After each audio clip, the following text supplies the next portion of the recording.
Sinaï pendant 40 jours et 40 nuits avec l'Éternel. Il arriva que lorsqu'il descendit de cette montagne, il ne se rendait pas compte que la peau de son visage rayonnait parce qu'il avait parlé à l'Éternel. Et le berger, donc nous parlons donc de la gloire de Dieu sur le visage de Moïse. Et le berger Moïse ainsi que l'évangéliste Joseph ont eu une dispensation avec un ange. Alors ils vont nous dire tout à l'heure comment ce thème leur a été dispensé et par quel ange. Et pour aller plus loin, ils nous diront quand et où. Cette histoire est tellement prophétique que nous l'avons tirée ensemble avec un ange qui nous est apparu d'une manière particulière. Nous sommes dans les livres d'Exode, chapitre 34. Nous allons prendre le verset 33 jusqu'à 35. Les Écritures déclarent: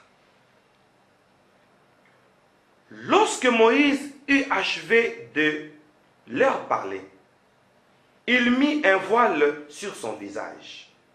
Quand Moïse entrait devant l'Éternel pour lui parler, il ôtait le voile jusqu'à ce qu'il sortît. Et quand il sortait, il disait aux enfants d'Israël ce qui lui avait été ordonné. Les enfants d'Israël regardaient le visage de Moïse et voyaient que la peau de son visage rayonnait. Et Moïse remettait le voile sur son visage jusqu'à ce qu'il entrât pour parler avec l'Éternel. Chers bien-aimés, ça c'est toute une dispensation. L'ange Gabriel nous a fait revivre cette histoire. Et là, nous sommes le 7 août 2018. Il est 9 heures. L'évangéliste Joseph est venu me voir pour me dire: Père, je pense que cette histoire cache un mystère. Pourquoi Moïse se voilait-il? Et là où nous étions, j'ai senti l'onction que j'ai toujours ressentie chaque fois qu'il y a dispensation. Je lui ai dit: fils, ça, c'est toute une dispensation. Et nous nous sommes fixés rendez-vous. Comme je préparais mon voyage pour Cape Town, je suis allé à Cape Town le 9 août. Et nous nous sommes retrouvés le 7 août. 2 jours avant mon voyage. Et nous nous sommes dit: allons à l'église. Et quand nous sommes arrivés à l'église, on nous a ouvert les portails. Juste en entrant, nous étions à bord de ma Jeep.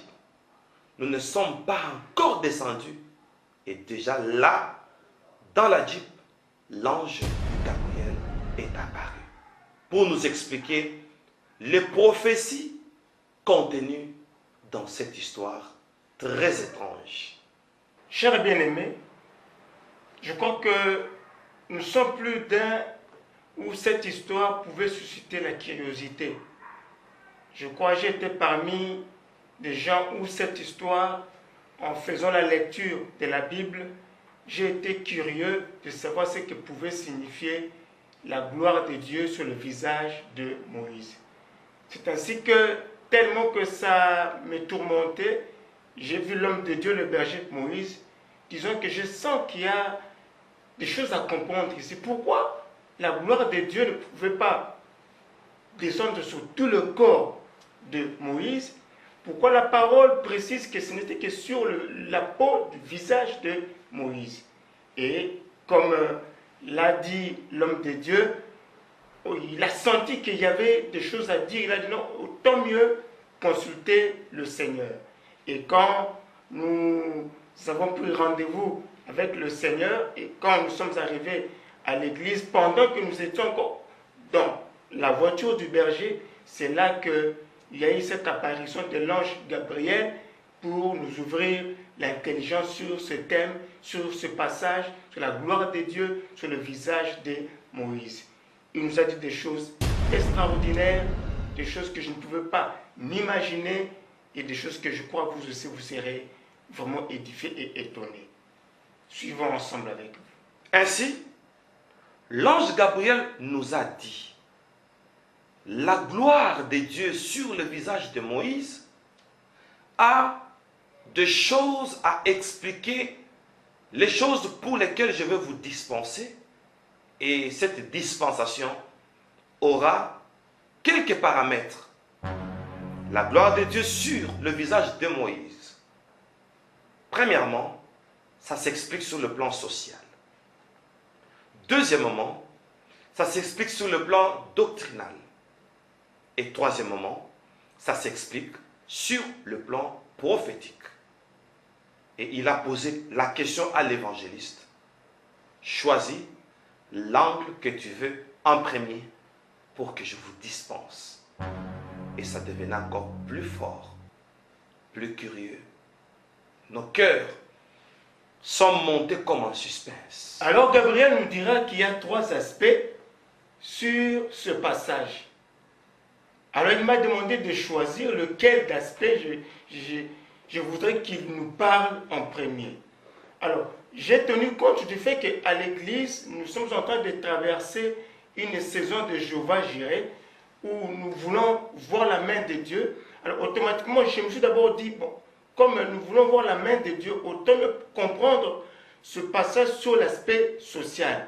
Alors, j'ai choisi, bon, parle-nous d'abord sur le plan social. Que veut dire la gloire de Dieu sur le visage de Moïse dans l'aspect social? Merveilleux. Dans cette dispensation, nous sommes devenus des habitués des anges. Alors on se demande comment se fait l'alternance des anges, comment se fait cette cadence. Parfois c'est le Seigneur Jésus-Christ lui-même, tantôt l'ange Gabriel, tantôt Michael, et dernièrement il s'agissait des séraphins. Pourquoi ces changements? Cette alternance des anges a accentué sa nuance en l'an 2007, quand les 3 anges nous sont apparus. Le Seigneur lui-même, accompagné de l'ange Gabriel, Michael, et plus tard nous avons découvert un autre ange du nom de Fidèle. Ainsi, l'ange Gabriel nous a dit: je vous dirai beaucoup de choses à propos des Écritures, parce que je suis messager, je veux vous révéler le sens profond des Écritures et certaines paroles du Seigneur. Et l'ange Michael, lui, a dit: je travaille dans le combat spirituel. Je vous dirai beaucoup de choses à propos du combat spirituel. Et le Seigneur a pris la parole, il a dit: moi, je vous parlerai du salut. Et un jour, habitué à la dispensation des anges, le Seigneur a dit: aujourd'hui, la dispensation change. Désormais, mon gardien de l'église commencera aussi à vous parler. Et c'est là que nous avons vu l'ange de l'église du nom de Fidèle. Là où nous vous avons parlé d'une dispensation qui disait: fidèle béni fidèle. La profondeur appelle la profondeur. C'est dans Messianique Vidéo. Bien-aimé dans le Seigneur, c'est par là, depuis 2007, qu'il y a eu alternance des anges. Ils se jonglaient entre eux parce que chacun avait un message particulier à dispenser dans un domaine déterminé. Comme cette histoire de Moïse qui avait la peau qui reflétait, qui rayonnait de la gloire de Dieu, la peau de son visage. Comme il s'agissait des Écritures, voilà pourquoi l'ange Gabriel lui-même est revenu pour nous éclairer là-dessus. Indépendamment de notre volonté, cette alternance, même nous-mêmes avons fini par comprendre, au nom de l'habitude, que quand il s'agit d'apporter une explication à une révélation quelconque, que ce soit des Écritures ou que ce soit d'une vie, quelqu'un ou un problème quelconque, ça c'est Gabriel. Donc il apporte l'explication, il apporte la révélation. Ça c'est au nom de l'expérience que nous avons compris ça. Alors quand il s'agit de parler particulièrement du salut, là c'est le Seigneur lui-même. Quand il s'agit de parler soit du combat spirituel de l'ennemi, et très souvent, quand le Seigneur est mécontent de son peuple, très souvent, au nom de l'expérience, c'est Michael qui prend la parole. Comme pour donner comme pour corriger. Donc c'est au nom de l'habitude que nous avons compris que chacun a sa particularité. Nous avons même là compris que même au ciel, il y a une hiérarchie qui est vraiment respectée, où chacun a un domaine particulier, où quand il faut parler de ce domaine, si Gabriel se présente, soit Michael ou l'ange de l'église ou d'autres anges encore. C'est un peu ça. Nous sommes maintenant curieux de savoir, naturellement, ce qui a été les grandes lignes de cette dispensation qui ont été données bien évidemment par l'ange Gabriel au berger Moïse ainsi qu'à l'évangéliste Joseph. C'est par ici que les explications et l'entrée en matière a commencé. Les explications ont commencé par l'illustration de parties ou des organes de sens de Moïse. Et cet ange nous dit, la gloire qui était descendue sur le visage de Moïse, et pourquoi seulement le visage? Et il dit, parce que l'Éternel a utilisé Moïse comme matériel didactique du leadership. Un bon leader doit aussi avoir des particularités sociales, parce que nous parlons de l'angle social. Ici, la gloire qui est descendue sur le visage de Moïse, cette dernière visait sa bouche. Un bon leader doit être saisi de gloire afin qu'il devienne un parolier, qu'il sache bien parler et que la puissance entre dans ses paroles. Ici, Dieu a voulu, ainsi dit l'ange, Dieu a voulu que Moïse soit un dispensateur de mystères.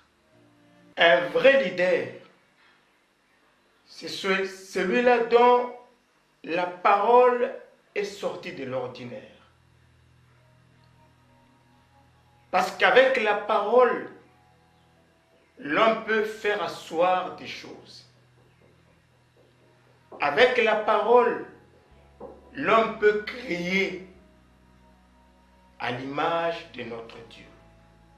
C'est ainsi que Dieu a fait reposer sa gloire sur le visage de Moïse, afin que cette gloire affecte la parole de Moïse. Pour que Moïse soit en mesure de faire asseoir, faire apparaître, appeler des choses en vue de solutions du peuple. C'est ainsi que il y a eu ces deux temps. Gabriel nous fera comprendre que il y a eu un temps où Moïse devait frapper le rocher, mais il y a eu un temps où il ne devait plus frapper le rocher. Il devait parler sur le rocher. Comme pour dire, des fois nos besoins, nos désirs nécessitent seulement que nous puissions parler. Parler à la providence, déclarer, confesser. Et lorsque la parole sort dans un état de gloire, c'est comme la parole de notre Seigneur lui-même, où il pouvait faire paraître des choses, mais des choses qui ne se voyaient pas, qui n'existaient pas. Voilà comment, voilà le processus qui était caché, la gloire de Dieu sur le visage de Moïse, affectant la bouche. Mais ce n'est pas tout. À la création, ainsi dit cet ange, il nous donne l'image de Dieu qui était en train de s'imaginer comment créer un monde matériel et physique. Il avait fallu à Dieu de parler. Et cette capacité de la Genèse qui était en Dieu devait descendre sur Moïse, parce que Moïse était déjà devenu un leader. Un bon leader doit avoir la capacité de proclamer la parole. Et l'ange nous dit, vous allez dire ça à l'église. Dites à l'église d'avoir cette faculté qu'avait Moïse. Parce que quand la gloire descend, elle vise la parole. Elle vise la bouche du leader. Elle vise les fidèles. C'est par ici que vous devez ôter les inquiétudes. Pourquoi? Quand vous déclarez une parole, c'est une parole qui est spirituelle. Parce qu'au commencement était la parole. Et Dieu est esprit. Et la parole, quand on joint, elle devient spirituelle. Dites à l'église de ne pas se soucier. Parce que les paroles que vous proclamez, ce sont des paroles spirituelles qui vont faire subir à la nature le sens de vos déclarations. Comme c'est un problème de la parole qui fait l'action et la nature subit l'action, quand vous déclarez, oubliez le reste, ce n'est pas votre problème, c'est notre problème. Quand vous parlez, taisez-vous, arrêtez-vous là. Quand vous faites la prière, arrêtez votre prière, oubliez le reste. C'est nous qui entrons en action pour exécuter ce que vous venez de proclamer au-dessus de la nature. Parce que la nature subit l'action de vos paroles qui sont spirituelles. Voilà pourquoi un leader comme Moïse devait avoir cette capacité de proclamer les choses afin que la nature subisse. Mais ça continue encore.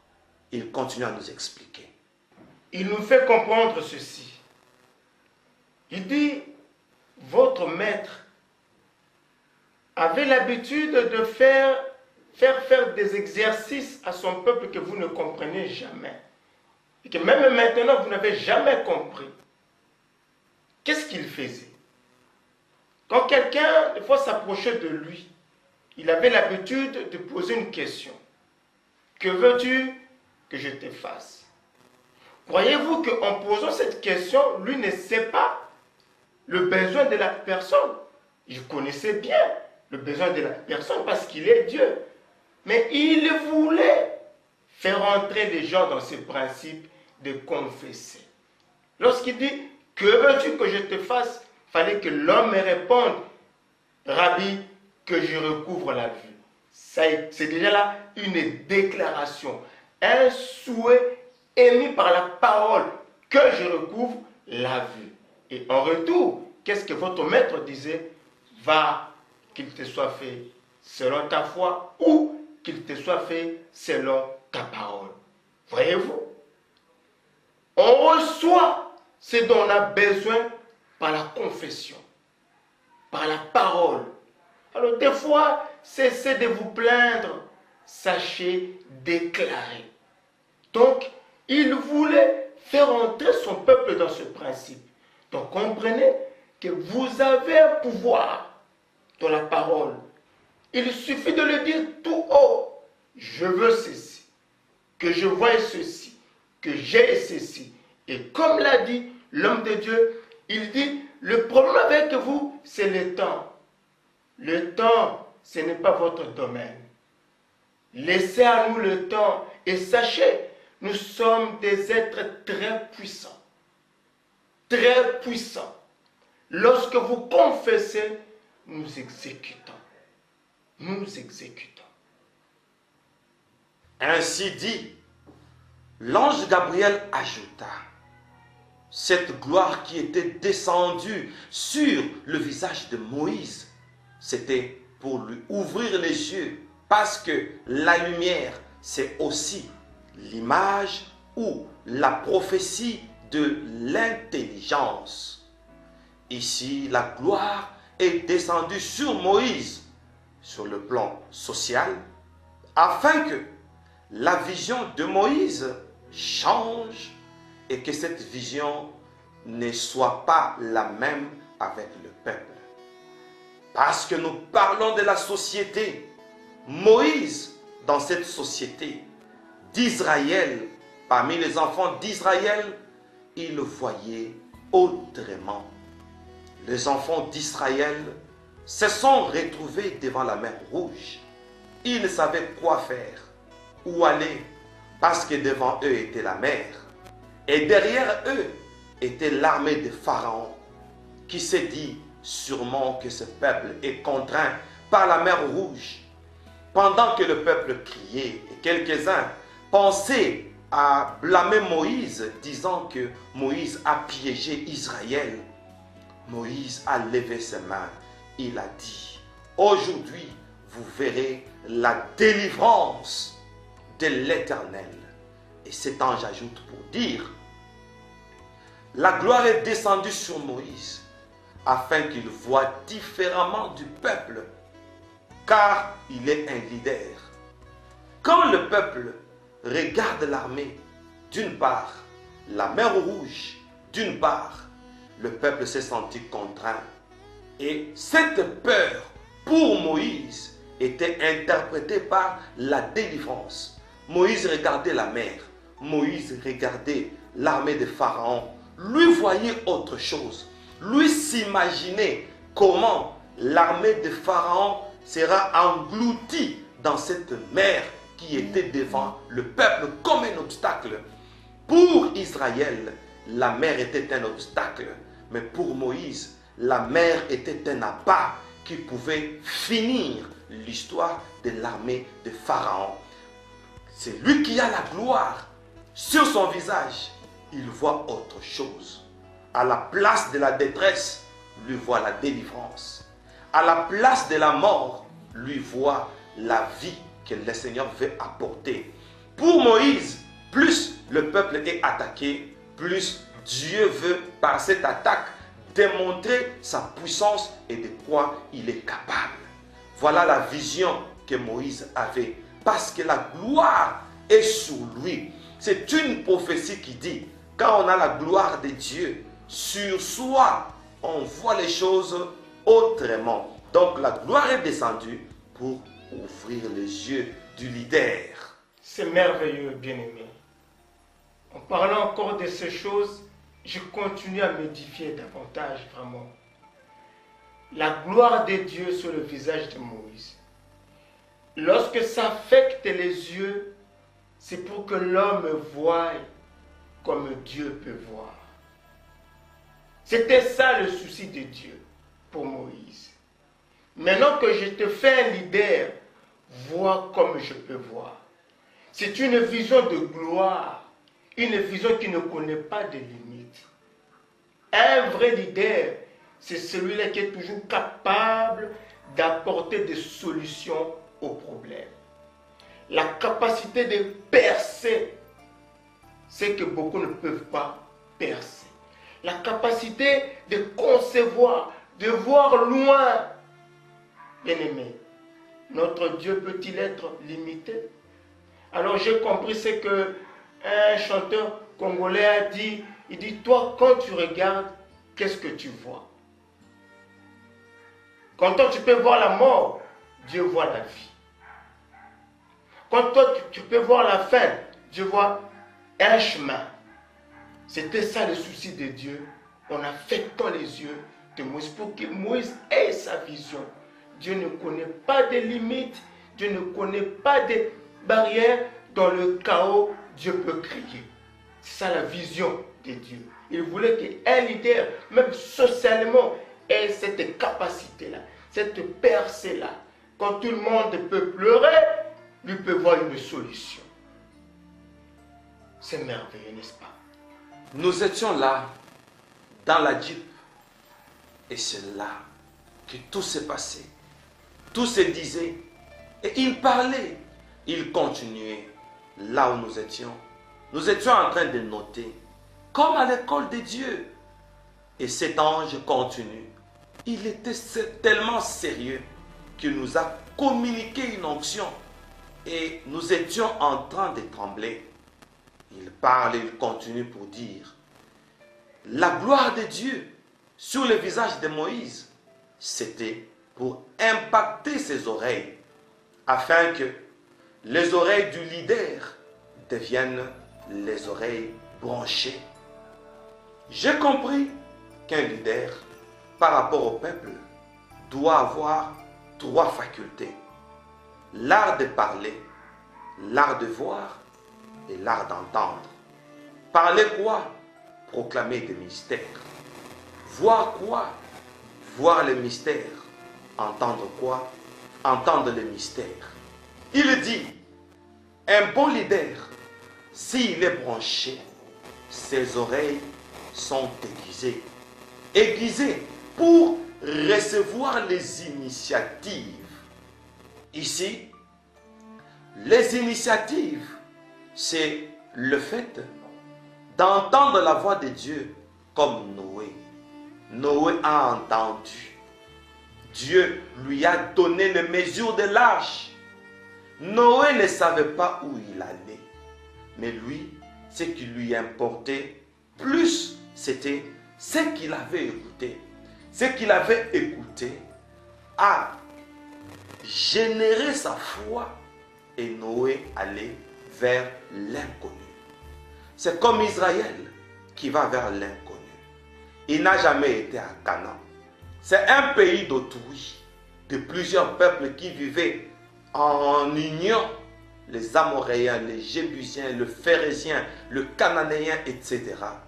Mais Moïse, parce qu'il a écouté, il conduisait le peuple vers l'inconnu. Et il nous a donné les avantages de croire à l'inconnu.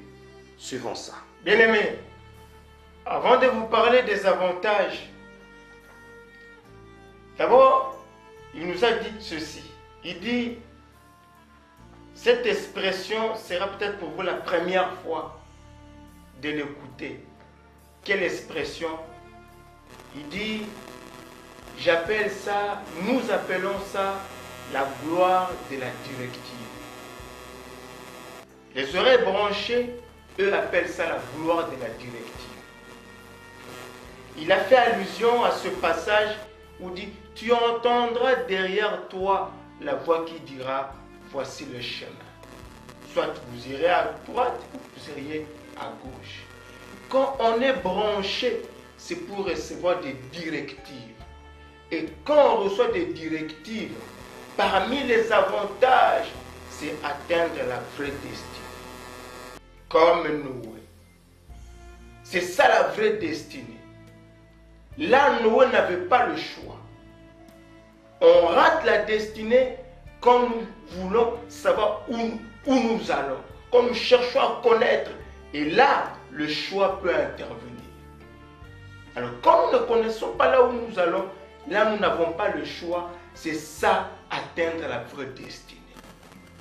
Il suffit d'être orienté, d'écouter, de suivre ces directives. Et là, on aboutit à la vraie destinée. Comme Noé. Il a abouti sur les chaînes de montagne d'Arara. Et là, c'est la restauration. Quand on suit les directives de Dieu, on va vers l'inconnu. C'est à la restauration qu'on retourne.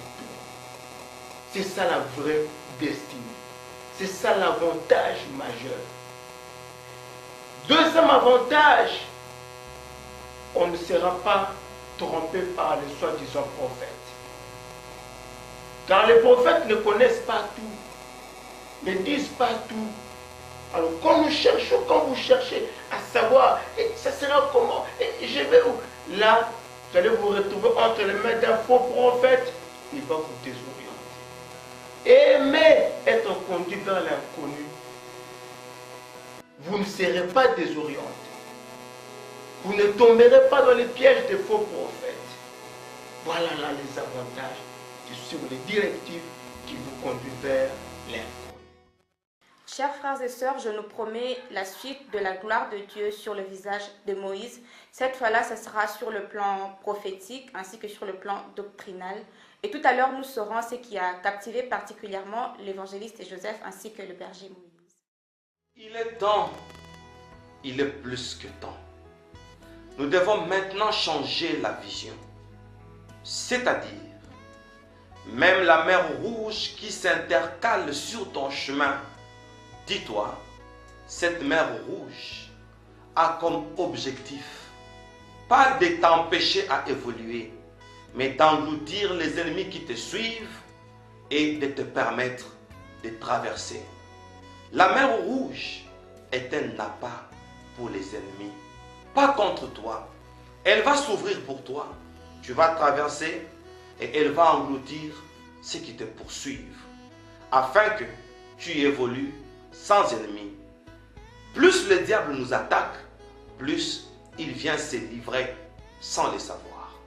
Ça, c'est la gloire de Dieu sur les yeux de Moïse. À propos des paroles de Moïse, désormais, disons-nous, si je proclame quelque chose, le reste, ce n'est pas mon problème. C'est la dispensation des anges qui viennent imposer la parole proclamée sous onction spirituelle sur une nature qui doit subir l'action de la parole proclamée. Et aussi, la gloire sur nos oreilles. Ici, c'est l'image de l'entendement. Entendons ce que Dieu nous dit, quoique nous ne savons pas là où nous allons. Ce qui est plus important, c'est être orienté. Entendons la voix de Dieu. Quand les choses peuvent tourner négativement, disons-nous, ce n'est que la réalité. La vérité, c'est ce que Dieu m'a dit, car la foi vient de ce qu'on entend. Entendre Dieu, c'est croire à l'inconnu. Et quand on croit à l'inconnu, on n'a plus besoin d'un prophète. Pour nous orienter, Dieu aime qu'on ne sache pas là où on va. C'est comme Abraham qui allait, qui ne savait pas là où il partait. Vous savez, la joie sera énorme d'être surpris par ce qu'on ne connaissait pas. Et là, ce n'est pas le problème du prophète, c'est le problème de la destinée. Nous vous remercions sincèrement pour votre fidélité et que l'Éternel fasse luire sa face sur vous. À très bientôt.